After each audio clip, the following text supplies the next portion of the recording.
aprender um pouco e ter uma chance de colocar esses princípios em prática também. Vamos começar lendo em 2 Crônicas 28, no versículo 1. A gente vai ler aqui a história, principalmente de um rei chamado Acaz e de seu filho chamado Ezequias. E vamos ler o que a Bíblia vai nos ensinar a respeito desses dois homens. Acaz tinha 20 anos de idade quando começou a reinar e reinou 16 anos em Jerusalém. Ao contrário de Davi, seu predecessor, não fez o que o Senhor aprova. Ele andou nos caminhos dos reis de Israel e fez ídolos de metal, a fim de adorar os Baalins. Queimou sacrifícios no vale de Ben-Hinom e chegou até a queimar seus filhos em sacrifício, imitando os costumes detestáveis das nações que o Senhor havia expulsado de diante dos israelitas. Também ofereceu sacrifício e queimou incenso nos altares idólatras, no alto das montanhas, das colinas e debaixo de toda a árvore frondosa. Por isso o Senhor, seu Deus, entregou nas mãos do rei da Síria. Os arameus o derrotaram, fizeram muitos prisioneiros entre o seu povo e os levaram para Damasco. Israel também infligiu grande derrota. Num único dia, Peca, filho de Remalias, matou 120.000 soldados corajosos de Judá, pois Judá havia abandonado o Senhor, o Deus dos seus antepassados. Mesmo nessa época em que passou por tantas dificuldades, o rei Acaz tornou-se ainda mais infiel ao Senhor. Ele ofereceu sacrifícios aos deuses de Damasco que o haviam derrotado, pois pensava, já que os deuses da Síria os têm ajudado, oferecerei sacrifícios a eles para que me ajudem também. Mas eles foram a causa da sua ruína e da ruína de todo Israel. Acaz juntou os utensílios do templo de Deus e os retirou de lá. Trancou as portas do templo do Senhor e ergueu altares em todas as esquinas de Jerusalém. Em todas as cidades de Judá, construiu altares idólatras para queimar sacrifícios a outros deuses e provocou a ira do Senhor, o Deus dos seus antepassados. Acaz, a gente lê aqui, foi um péssimo rei. Ele fez aquilo que o Senhor reprova e não andou nos caminhos que Deus havia estabelecido. Ele praticou coisas abomináveis. Ele chegou a oferecer os filhos dele em sacrifício. Você imagina isso, pegar um bebê, geralmente essa cerimônia era feita quando a criança ainda tinha poucos dias de vida, e oferecer um filho seu a um Deus, a uma pedra em chamas, que iria praticamente tornar em pó sua criança, seu filho, quando ela caísse ali. Ele deixou o país devastado economicamente. A Bíblia fala aqui que ele se tornou vassalo, que ele sofreu derrotas militares, que ele se tornou um vassalo da Síria, tinha que pagar quantias exorbitantes anualmente a uma nação estrangeira. Aqui no final do capítulo, no versículo 27, 2 Crônicas 28, 27, a Bíblia fala sobre o fim da vida de Acaz. Acaz descansou com seus antepassados e foi sepultado na cidade de Jerusalém, mas não nos túmulos dos reis de Israel. Seu filho Ezequias foi o seu sucessor. Ezequias nasce no meio desse caos. No meio desse caos financeiro, no meio desse caos emocional. Ezequias era irmão das crianças que foram sacrificadas a esse Deus. Imagina você viver nesse ambiente de insegurança. Será que Ezequias também foi quase sacrificado a esse Deus? A gente não sabe. Difícil ter nascido numa situação difícil assim, não? Alguns de nós nos identificamos com isso. Nós tivemos pais que tiveram situações de vida desafiantes, nós nascemos no meio de dificuldades financeiras, ou abusos foram cometidos contra nós que nunca deveriam ter sido cometidos contra uma criança, e a gente carrega esse fardo de ter nascido numa situação e num ambiente que tinha tudo para dar errado. E a vida para alguns de nós já parece ter começado com o pé esquerdo, e a gente já parece ter tido que lutar contra coisas que, em geral, a gente não tinha forças para lutar como criança. Sabe, não fizemos nada para merecer situações boas nem ruins na vida. Se você nasceu numa situação boa na sua vida, você não fez nada para merecer. Se você nasceu numa situação ruim na sua vida, você tão pouco fez nada para merecer essa situação. No entanto, Deus tem um plano para as situações em nossas vidas, mesmo as situações que são as mais complicadas. Amém. E mesmo nas situações, naquelas que são as mais desafiantes, como foi aqui na vida de Ezequias, Deus tem um plano para moldar nosso caráter, para moldar nossa vida por meio dessas circunstâncias. Se tão somente em algum momento de nossas vidas reconhecermos isso e dermos os passos certos da vida. Isso não quer dizer que as circunstâncias não têm peso em nossa vida e que tudo depende de nossa decisão. Sim, as circunstâncias pesam. A sua criação pesa. Onde você nasceu pesa. As suas dificuldades, os seus talentos naturais ou a falta deles pesam. Mas o que Deus tem para nos contar hoje é que em nossas decisões, está a resposta última. Está aquilo que vai de fato moldar a nossa vida e não as circunstâncias que nos cercam. Aqui no capítulo 29, vamos continuar lendo a respeito da vida de Ezequias. Ezequias, no versículo 1, tinha 25 anos de idade quando começou a reinar e reinou 29 anos em Jerusalém. O nome de sua mãe era Abia, filha de Zacarias. Ele fez o que o Senhor aprova, tal como tinha feito Davi, seu predecessor. No primeiro mês do primeiro ano do seu reinado, ele reabriu as portas do templo do Senhor e as consertou.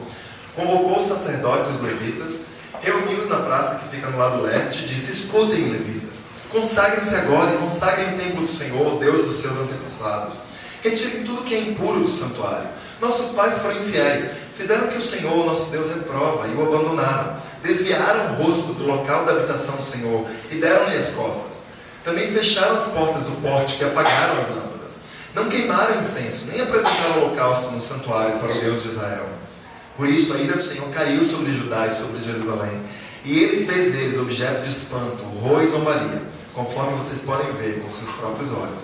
Por isso nossos pais caíram à espada, os nossos filhos, as nossas filhas e as nossas mulheres foram levadas como prisioneiras. Pretendo, pois, agora fazer uma aliança com o Senhor, o Deus de Israel, para que o fogo da sua ira se afaste de nós. Meus filhos, não sejam negligentes agora, pois o Senhor os escolheu para estarem diante dele e o servir, para ministrarem perante ele e queimarem incenso. Sabe, a gente não sabe como que depois de um rei tão mau, Ezequias, logo no início do seu reinado, se tornou um rei tão bom. Quem foi que ensinou esse homem a respeito de Deus? Quem foi que treinou esse homem para fazer aquilo que era certo? Será que foi a mãe dele? A Bíblia não fala. Será que foi algum sumo sacerdote, algum parente que, mesmo no meio de tanta maldade que Acaz cometeu, conseguiu ter influência sobre o coração de Ezequias? A gente não sabe. Mas de alguma forma Ezequias aprendeu a respeito de Deus, mesmo no meio da impiedade. Às vezes a gente olha para nossas vidas e fala: não vale a pena fazer o bem aqui. Não vai surtir fruto continuar fazendo o que é certo.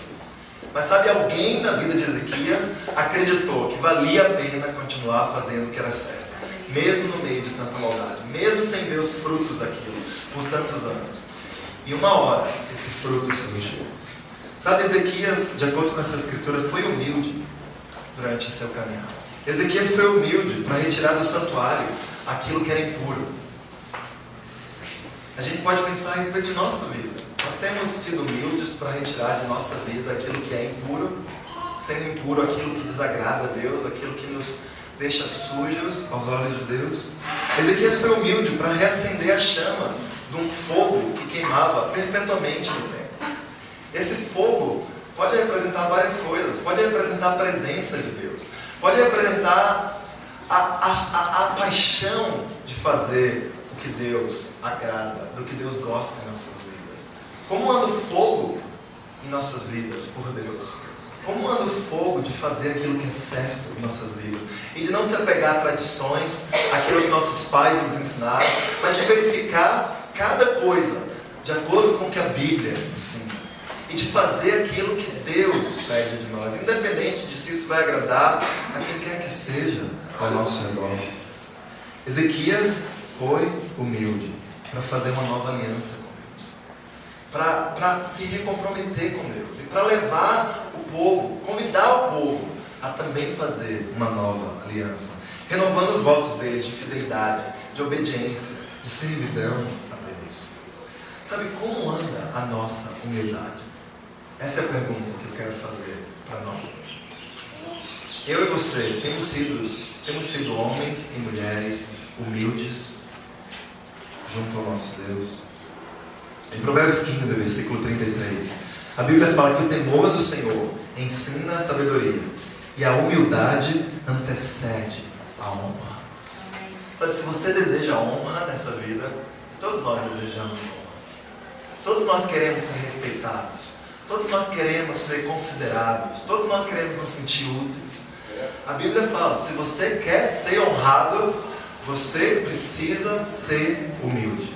Porque a humildade antecede a honra. A humildade vem antes de sermos honrados. Ezequias foi honrado porque ele foi humilde. Ele reconstruiu uma nação acabada porque ele foi humilde. Em 2 Reis 18, versículo 8, a Bíblia fala que desde a torre de Sentinela até a cidade fortificada, Ezequias derrotou os filisteus até Gaza e o seu território. Ezequias conseguiu derrotar os filisteus, inimigos de longa data de Israel. Em 2 Crônicas 30, versículo 26, fala que houve grande alegria em Jerusalém, pois desde os dias de Salomão, filho de Davi, rei de Israel, não havia acontecido algo assim na cidade. Algo assim era a festa da Páscoa. Era uma festa que não foi comemorada só com os habitantes de Judá. Ezequias foi até os povos do norte de Israel, que já tinham sido conquistados pelos assírios, e chamou o povo que vivia nesses lugares. E vários deles vieram ajudar e celebraram a Páscoa. Por isso o autor de Crônicas está tão empolgado. Desde os dias de Salomão, que foi a última vez que o Reino Unido celebrou a Páscoa, não aconteceu algo assim. Em 2 Crônicas 31, versículos 10 e 11,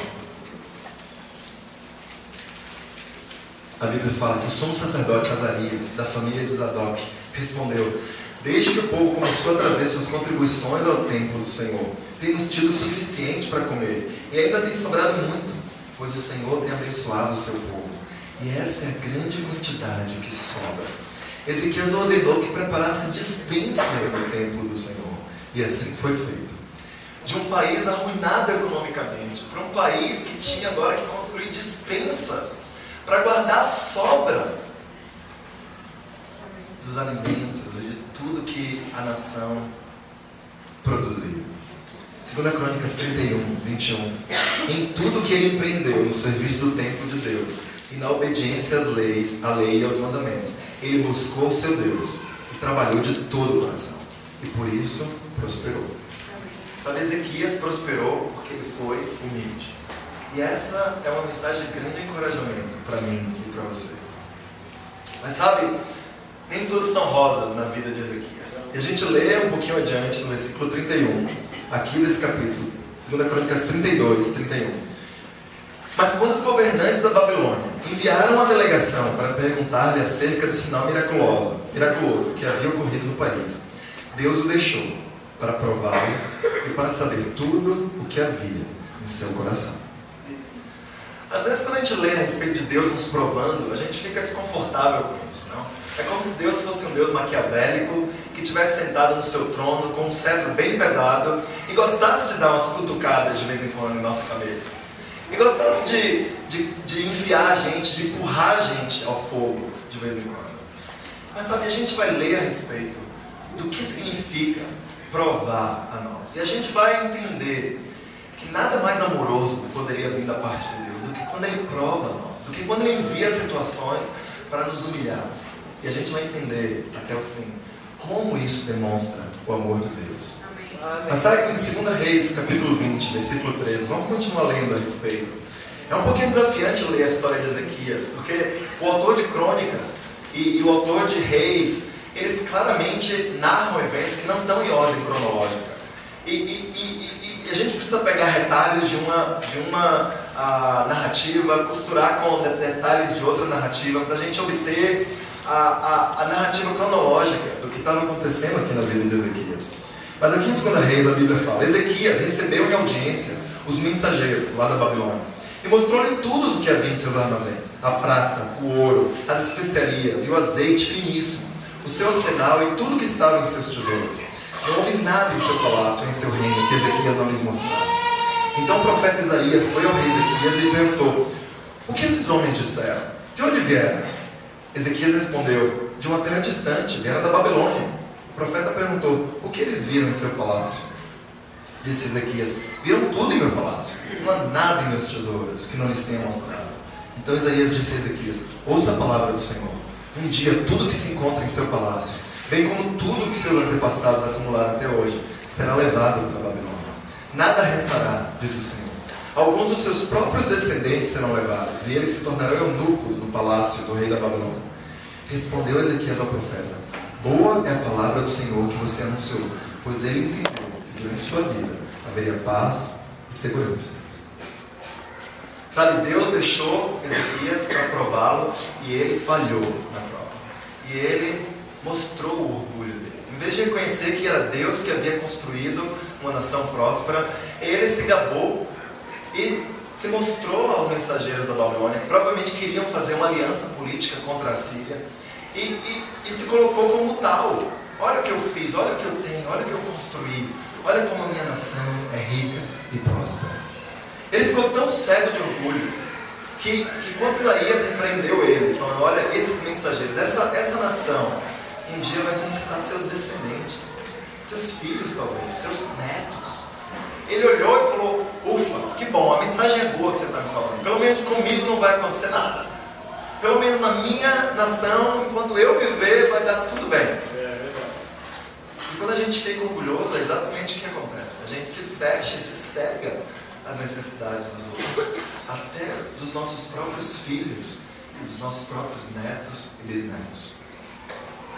Em 2 Reis, versículo 20, a Bíblia fala que naquele tempo Ezequias ficou doente e quase morreu. O profeta Isaías, filho de Amós, foi visitá-lo e lhe disse: assim diz o Senhor, põe em ordem sua casa, pois você vai morrer, não se recuperará.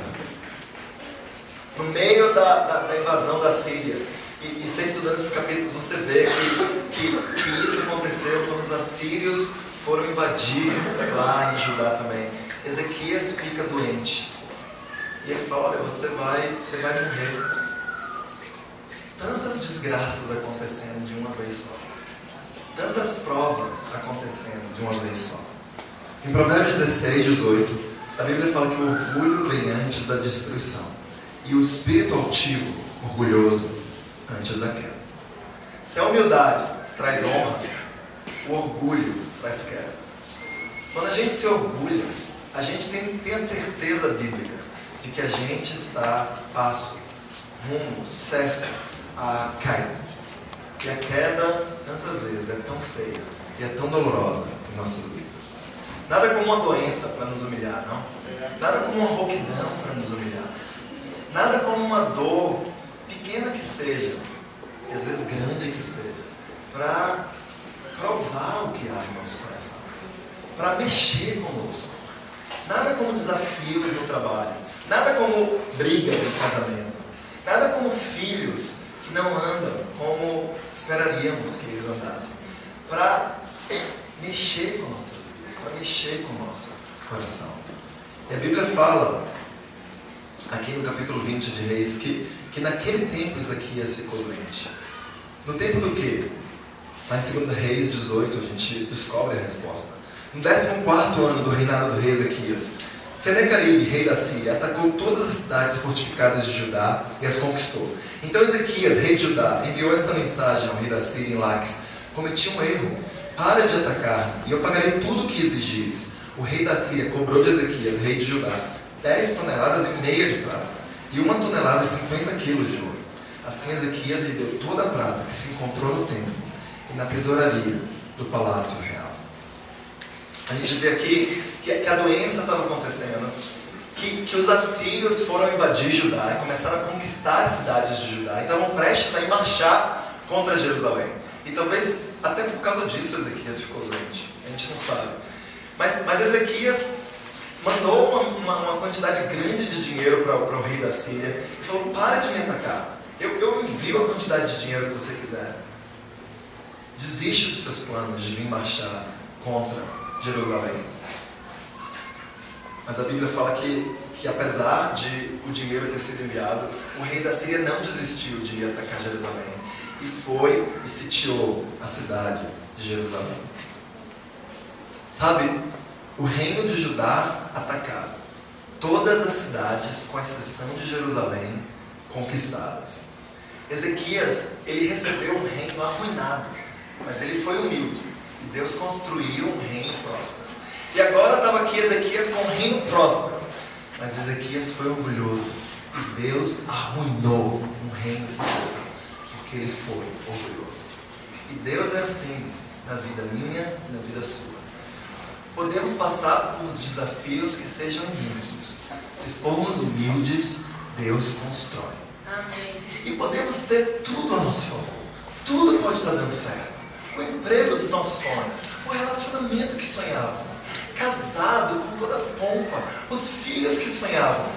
Se formos orgulhosos, Deus destrói aquilo que temos.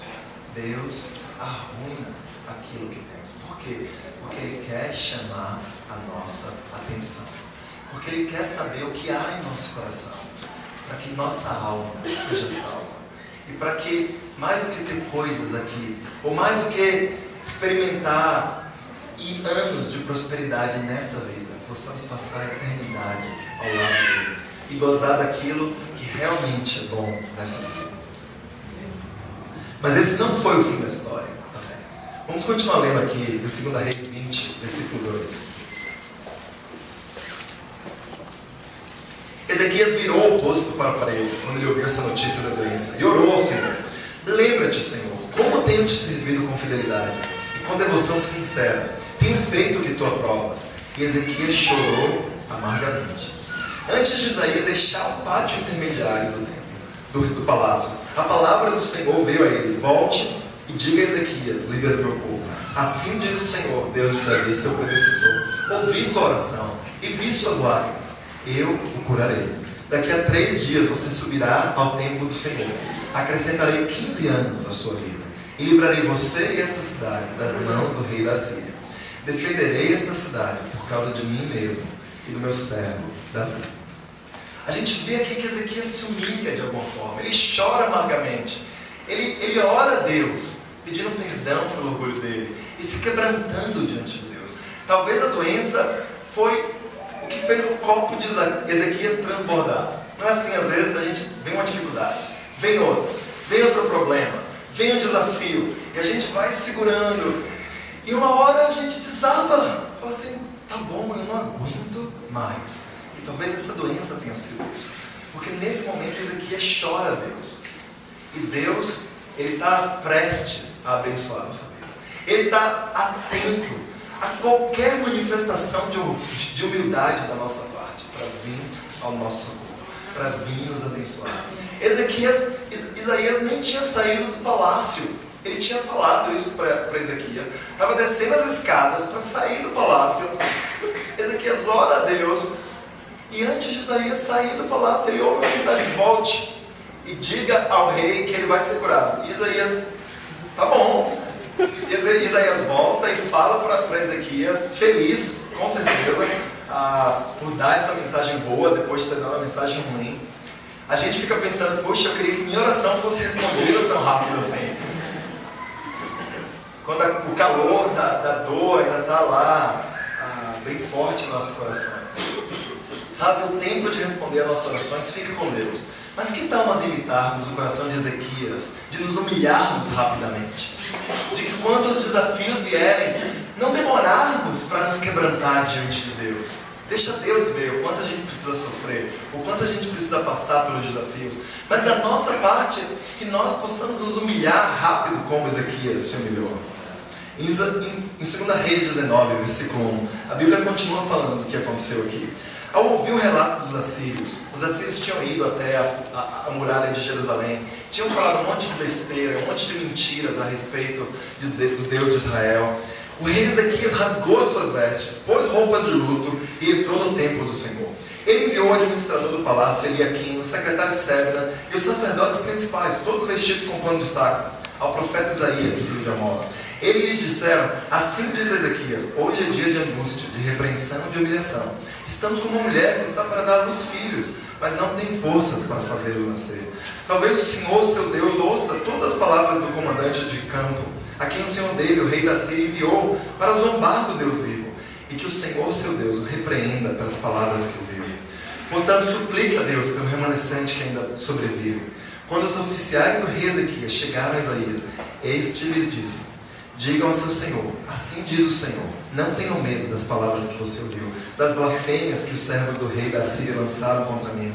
Ouça, eu farei tomar a decisão de retornar ao seu próprio país quando ele ouvir certa notícia, e lá o farei morrer à espada.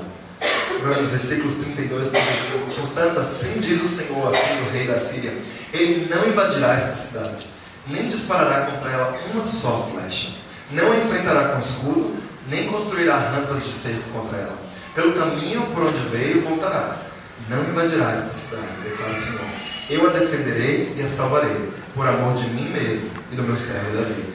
Naquela noite, o anjo do Senhor saiu e matou 185.000 homens no acampamento assírio. Quando o povo se levantou na manhã seguinte, o lugar estava repleto de cadáveres.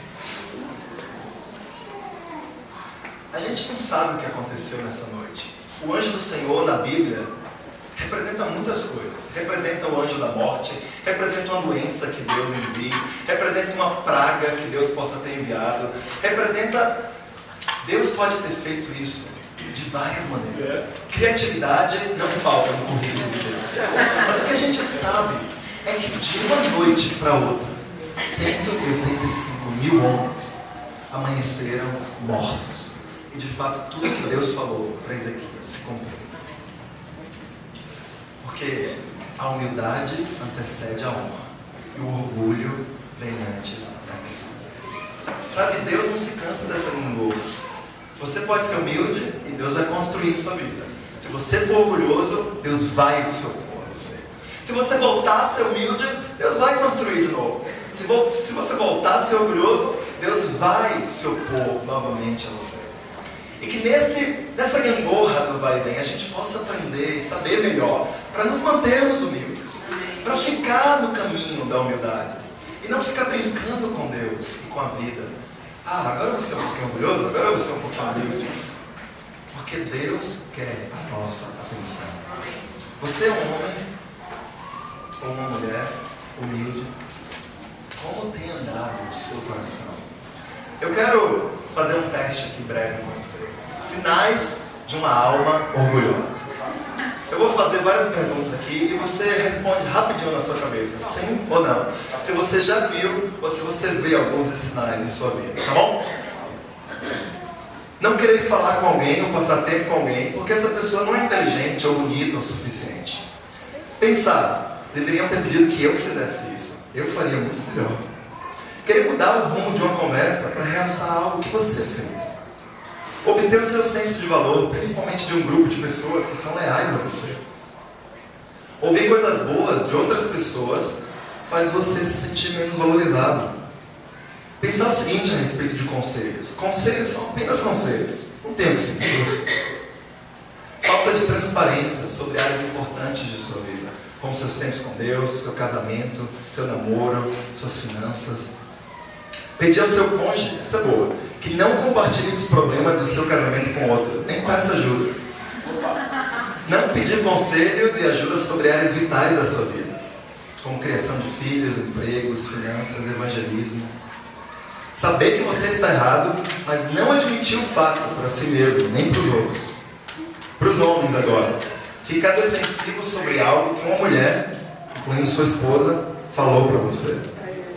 Para os líderes, pregar sobre o que os outros deveriam estar fazendo, mas não ser aberto sobre o fato de você não estar fazendo. Achar que sua maneira de fazer as coisas, sua abordagem é muito melhor do que a dos outros. Ficar sabendo de problemas de outras pessoas e se sentir superior, porque você não tem esse tipo de problema. Ouvir alguém falar em público e esperar que seu nome seja mencionado por alguma coisa boa que você fez. Sentir-se enganado quando você não recebe alguma responsabilidade para a qual você se achava a pessoa ideal. Ouvir a certas pessoas sem muito interesse, porque não são tão importantes assim. Achar que um cristão mais jovem ou uma pessoa mais simples não pode te ajudar, porque não entende de verdade as suas questões. Receber uma grande responsabilidade e começar a fazer um monte de coisas sem nem parar para orar primeiro. Raramente pedir de verdade aos outros que orem por você. Não se voluntariar para fazer alguma coisa, ou não aceitar o convite de alguém para fazer alguma coisa, porque você tem medo de cometer erros e você não quer ficar mal na vida. Não dar apoio nem encorajamento aos colegas. Não celebrar suas vitórias, porque você é altamente competitivo. Interromper e terminar as frases dos outros. forte desejo de proteger o seu pedacinho da igreja, sem pensar no bem do todo. Não querer fazer algo que você considera simples ou servil demais, como limpar um banheiro ou arrumar cadeiras. Ouvir um conselho, concordar com ele, mas não colocá-lo em prática. Pensar que o orgulho não é um grande problema para você. Não confessar pecados voluntariamente. Tá bom, vamos parar por aqui. Oh. Ainda bem. Passando no teste. Para qual lado? Para qual lado? É. Tá fácil. Qual é o lado? Você sabe se passou. A verdade. Misericórdia. Somos todos culpados. Provavelmente somos culpados desses 30 itens. Ore por mim. Eu sei que eu sou culpado.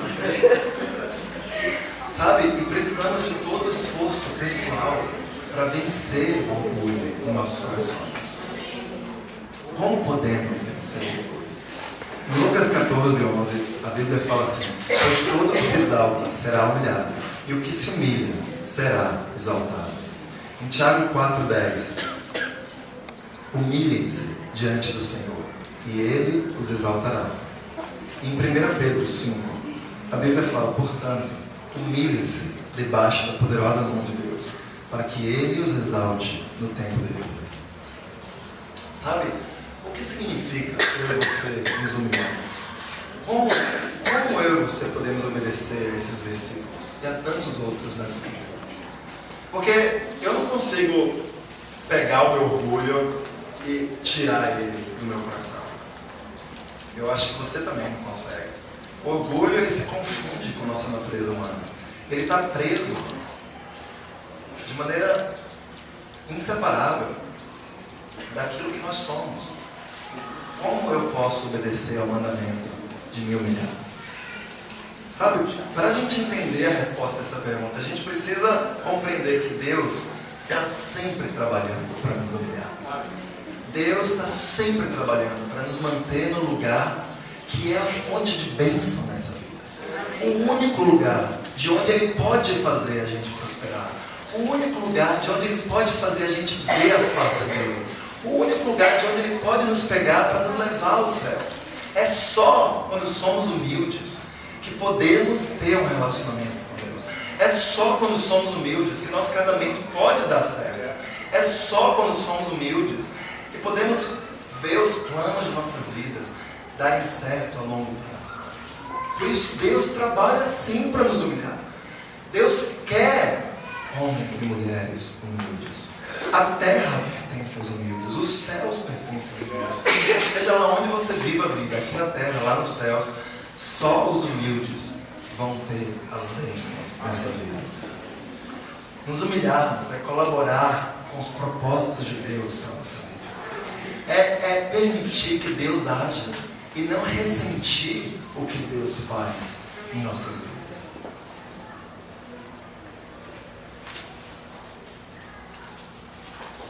É ser um servo. É aprender que a vida verdadeira envolve dar mais do que a gente recebe da vida. É aprender a amar pessoas que não podem retribuir nosso favor. É aprender a amar nossos amigos, espalhar o Evangelho e nos envolver com a vida deles, mesmo que eles respondam não querer o Evangelho em suas vidas. E fazer isso com alegria. A alegria que Jesus teve ao espalhar o Evangelho para um mundo que em grande escala rejeita a mensagem dele. É abraçar as situações da vida que nos desafiam e não ressentir dessas situações. É fazer com que as dificuldades que batem já em nossa porta dia a dia, em vez de ficar chateado e crítico com elas, entender que essas coisas são instrumentos de Deus para nos moldar, para nos ajudar a ser os homens e as mulheres que Ele quer que nós sejamos. É pensar na doença que surge, em vez de se perguntar por que Deus, lembrar que ela nos mantém no lugar onde nós somos mais abençoados. Verdade. É encarar as limitações e as restrições da vida e falar: isso é bom para mim, porque me ajuda a depender de Deus. É olhar para a dor emocional que tem em situações da vida e falar: que bom que que eu estou sendo moldado para ser o que Deus quer que eu seja.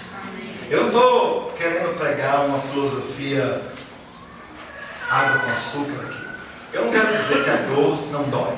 Eu não quero dizer que as restrições não chateiam. Eu orei muito, eu tomei uns 5 a 10 saquinhos de pastilha para não estar rouco aqui hoje pela manhã. E eu confesso a você que eu preferia muito estar pregando agora sem minha rouquidão e sem a dor que eu estou sentindo agora. Mas é uma vez que a gente faça o que a gente pode fazer.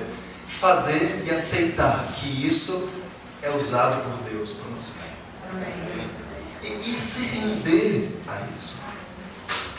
É estudar para o concurso. Eu sei que hoje tem alguns aqui têm prova e outros estão estudando para provas que vão vir. Por mais tempo do que você imaginava, sem perder a alegria, sem perder a fé, sem deixar de ser um bom discípulo enquanto você estuda. E confiar que vai dar certo. E mesmo que eu passe, se eu passar, ótimo. Se eu não passar, ótimo, porque Deus me coloca no lugar onde eu posso ser abençoado, me humilhando e me ajudando a construir outras coisas em minha vida. Eu tenho a convicção de que Deus usa circunstâncias boas e ruins, mas especialmente as ruins, que às vezes Ele até envia e não só permite nossa vida, para moldar nosso caráter, como um maestro de uma orquestra, que ora pede uma nota e ora pede outra, ora pede mais esforço de uns e ora pede mais ritmo de outros, mas que constrói uma melodia bonita, enfim, e que faz, por meio de diversas situações, diversos acordes, diversos instrumentos, uma melodia maravilhosa soar nas nossas vidas. E Deus, Ele está preocupado em produzir na minha vida, na sua vida, uma melodia que seja agradável ao seu ouvido. Mesmo que isso custe alguns calos, mesmo que isso custe dor, mesmo que isso custe desafios. Eu não sei se você já ouviu falar da fábula do porco e da galinha. A galinha falou: ei, porco, eu acho que a gente devia abrir um restaurante. O porco, eu não sei não, qual seria o nome desse restaurante? A galinha: que tal pernil com ovos? O porco: não, obrigado. Eu estaria comprometido, enquanto você estaria apenas envolvida. Sabe, é bom calcular direitinho essa situação, para não acontecer isso, que o porco daria da própria carne e a galinha daria dos ovos dele. Mas sabe, eu pensei nessa fábula, porque sobre a humildade, muitas vezes nós somos que nem a galinha nessa fábula. Todo mundo que é cristão entende que humildade é um valor crucial na vida cristã. E a gente quer ser humilde. A gente lê a Bíblia, seja humilde, fala: ótima ideia, eu quero ser humilde. E a gente às vezes até ora por humildade, né? E Deus me ajuda a ser humilde, porque é tão bom, é essencial. Mas quando Deus responde nossa oração e manda as coisas que nos humilham, a gente fica que nem a galinha. Fala assim: eu só dou o ovo, eu não estou disposto a cortar da própria carne. Mas sabe, para eu e você sermos humildes, a gente vai precisar entrar nessa sociedade com o nosso bacon. Vai doer na carne. Se eu e você vamos crescer em humildade, nós precisamos ser comprometidos com a humildade. Nós precisamos, não apenas envolvidos com a humildade, não apenas achando uma boa ideia, mas realmente, e essa é a pergunta que eu faço para você: você tem sido um homem, uma mulher humilde? Você deseja isso acima de qualquer outra coisa na sua vida? A Bíblia assegura que se você desejar, você crescer nessa área, todas as outras coisas vão acontecer de boas na sua vida. Mas você vai viver uma vida desafiante, vai doer. Porque a humildade nos chama a carregar nossa cruz. A humildade nos chama a negar a natureza de quem nós somos. E isso envolve negar o que nós fomos ensinados ao longo de anos por nossos pais, o que a cultura nos ensinou ao longo de anos. Isso envolve negar nossas emoções, fazer coisas que você não quer fazer, que você não sente um apelo natural para fazer. Mesmo assim, fazer. Mesmo assim, se negar. Como o apóstolo Paulo fez. A gente já está terminando. Em 2 Coríntios 12, versículo 10, Paulo fala: para impedir que eu me exaltasse por causa da grandeza dessas revelações, foi-me dado um espinho na carne, um mensageiro de Satanás para me atormentar. 3 vezes roguei ao Senhor que tirasse. Mas ele me disse: minha graça é suficiente para você, pois o meu poder se aperfeiçoa na fraqueza. Portanto, eu me gloriarei ainda mais alegremente em minhas fraquezas, para que o poder de Cristo repouse em mim. Por isso, por amor de Cristo, regozijo-me nas fraquezas, nos insultos, nas necessidades, nas perseguições e nas angústias, pois quando sou fraco é que sou forte. Eu colei essa escritura no meu banheiro, no meu espelho. Eu falei: poxa, eu me sinto angustiado frequentemente com minha vida, com minha família, com a igreja, as situações que acontecem, más notícias que surgem. É difícil lidar com a angústia. E muitas vezes eu me vejo querendo viver uma vida angústia-free, sem a chateação, sem uma fé constante, como se sem entender o plano de Deus. E eu colei porque eu quero enxergar que na angústia eu sou forte. Que quando eu me sinto fraco, aí está o segredo de eu ver o poder de Deus repousando sobre mim. Eu não preciso querer lutar contra as angústias. E você não precisa querer afastar suas fraquezas. Basta você aceitar e enxergar que Deus quer trabalhar por meio delas, para tornar você a pessoa que Deus quer que você seja. É interessante pensar como Ezequias se sentiu no meio das dificuldades que ele experimentou na vida dele. Não? E essa vai ser a última escritura que a gente vai ver. Em Isaías, a gente vê um salmo escrito por Ezequias. No meio da dor, de tudo que ele estava sentindo, ele fala o seguinte: a minha casa foi derrubada, tirada de mim, como se fosse uma tenda de pastor. A minha vida foi enovelada, como faz o tecelão, e ele me cortou como um pedaço de tecido. Dia e noite foste acabando comigo. Eu esperei pacientemente até o alvorecer, mas como um leão, ele quebrou todos os meus ossos. Dia e noite foste acabando comigo.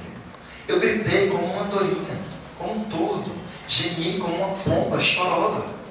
Olhando para os céus, enfraqueceram-se os meus olhos. Estou aflito, ó Senhor. Vem meu auxílio. Mas que posso dizer? Ele falou comigo, e ele mesmo fez tudo isso.